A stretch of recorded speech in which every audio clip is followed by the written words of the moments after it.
Aujourd'hui, on va continuer sur la série Et toi au fait?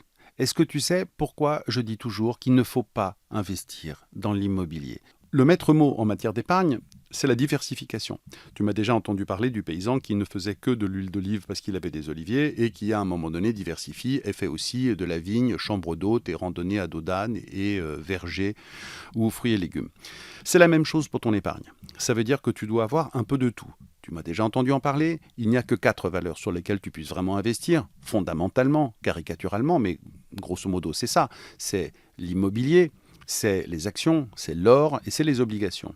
Le problème, il est où? C'est que la plupart du temps, si tu es propriétaire de ta résidence principale, déjà, rien que ta résidence principale représente très souvent 80, 90%, 95% de tout ton patrimoine.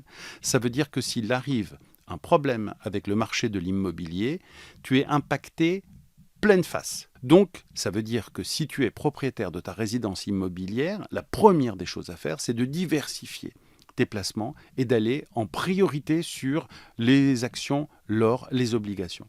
C'était juste pour casser quelques idées reçues et faire réfléchir. Encore une fois, fais tes recherches et si tu as des questions, pose-les en commentaire. À très bientôt. Ciao.